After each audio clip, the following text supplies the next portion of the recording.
तो चलिए दोस्तों, आज के वीडियो की शुरुआत करते हैं। और बहुत ही इम्पोर्टेंट न्यूज़ है ये। और जो इंडिया का जो इन्फ्लेशन डेटा होता है, मतलब सीपीआई इन्फ्लेशन, मतलब रिटेल इन्फ्लेशन, तो वो उसके आंकड़े आ चुके हैं। तो देखना है वो कितना आया है। तो अगर हम बात करें अक्टूबर मंथ की, तो वो 4.87 आया है, जो कि कह सकते हैं 5 मंथ लो है। तो कह सकते हैं एक अच्छी बात है, 4.87% हुआ आया है। अगर हम बात करें तो रिजर्व बैंक ऑफ इंडिया जो आरबीआई है, उन्होंने पहले ही एक अपना देते हो, हर क्वार्टर के बाद देते हैं कि आने वाले क्वार्टर के एंड में इतना परसेंट होगा आपका इन्फ्लेशन। तो उन्होंने आने वाले जो लास्ट क्वार्टर है उसका दिया था, अक्टूबर नवंबर दिसंबर, इस क्वार्टर का उन्होंने ऑलरेडी दे के रखा है। तो उन्होंने 5.6% दिया है।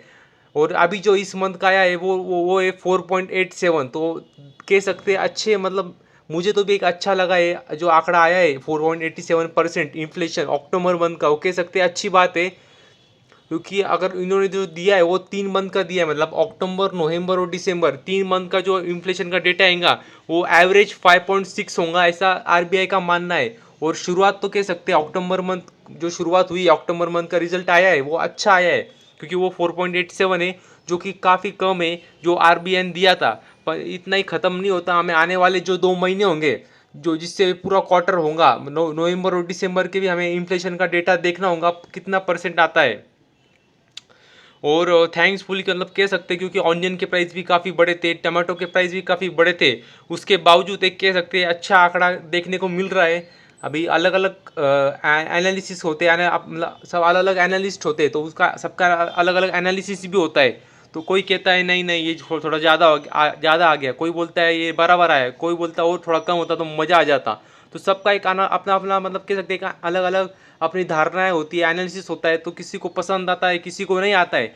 तो फिर ज़रूर हमें देखना होगा कि आगे कल के दिन। अच्छा, और एक बात, अच्छी बात याद आ गई, कल छुट्टी है मार्केट को। तो हमें परसों के दिन देखना होगा रिएक्शन कैसी आती है। अभी मार्केट चालू होता तब ये डेटा आता नहीं है, वरना हमें लाइव मार्केट में रिएक्शन देखने को मिली होती। और मैं गारंटी देता हूँ एक अच्छी मतलब तेजी या गिरावट, कुछ ना कुछ बड़ी रिएक्शन आई रहती शेयर मार्केट में। तो अभी बस यही परसेंटेज आ चुका है इनका, 4.87 है। और जो ये 4.87 आया है, ये मतलब कह सकते हैं जो आरबीआई की लिमिट होती है, मतलब उनकी एक रेंज होती है, टॉलरेंस रेंज होती है, जो कि सबकी मतलब हर एक कंट्री की अलग अलग होती है। तो इंडिया की जो रेंज है वो 2 to 6% है। ये देख सकते हैं आप, 2 to 6% इंडिया की जो रेंज होती है, इसके अंदर ही होना चाहिए डेटा, मतलब जो परसेंटेज आता है वो। तो अभी तो देखे तो अभी तो मतलब थोड़ा ऊपर है, मगर फिर भी कह सकते हो लिमिट में तो आया है, जो कि कह सकते हैं बहुत अच्छी बात है। और इनको अभी 49 कंजिक्यूटिव मंथ्स मीडियम टारगेट में ला लाऊंगा, जो कि 4 है। और उन्होंने डिटेल में भी दिया कि कौन सा इन्फ्लेशन कितना है, जैसे सीपीआई फूड और सीरियल्स, मीट, फिश, उन्होंने सब डिटेल में दिया है, वेजिटेबल्स, पल्सेस, फ्रूट, इसका कितना आया है और पिछले मंथ कितना था, ये सब उन्होंने डिटेल में दिया एनालिसिस करने के लिए। और उसी के साथ ही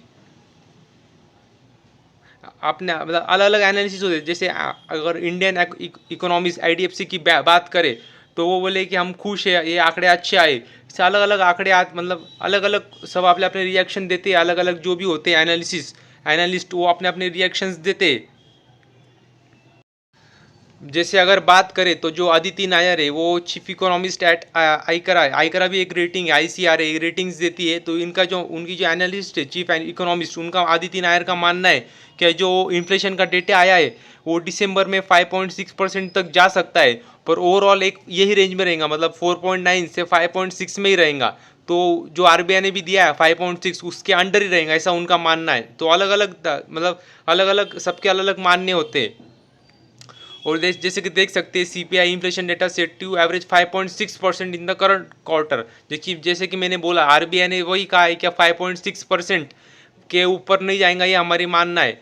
और अक्टूबर में जो शुरुआत की, मतलब ओपनिंग की है इस क्वार्टर की, वो बहुत ही अच्छी की है, 4.87 आई है। तो हमें नवंबर और दिसंबर की जो भी आएंगी, ये तीनों का एवरेज लेके देखना होगा कि ये 5.6% से कम आती है या नहीं।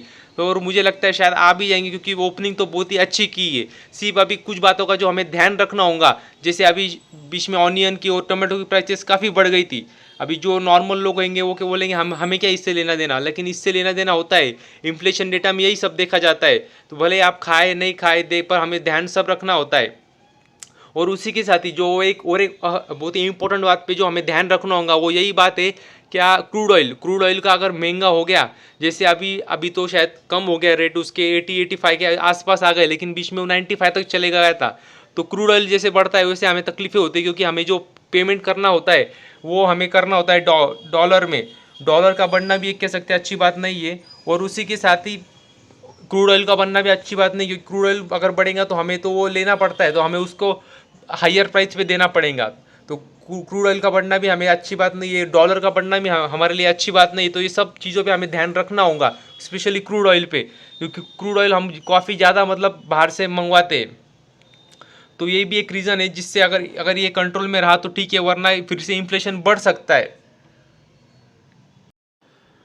तो ये रहा आज का वीडियो, आपको कैसे लगा जरूर बताना। तो ओवरऑल मैं अगर आपको एक शॉर्ट में कह दूँ तो मुझे इन्फ्लेशन का डेटा पसंद आया है, मतलब बहुत अच्छी ग्रो, मतलब कह सकते थे, मतलब जो एक्सपेक्टेशन थी वो एक्सपेक्टेशन की से मतलब किसी के कम भी आ सकता है, किसी के लिए ज़्यादा भी आ सकता है, पर मेरे लिए मतलब कम हुआ है। इन्फ्लेशन 4.87 जो आया है अभी, वो कह सकते हैं एक अच्छी बात है। तो कल तो मार्केट बंद है, छुट्टी है, तो परसों के दिन आप शेयर मार्केट में रिएक्शन देख सकते हैं। तो बस आज के लिए इतना ही। थैंक यू वेरी मच, और भी ऐसे ही वीडियो देखते रहिए।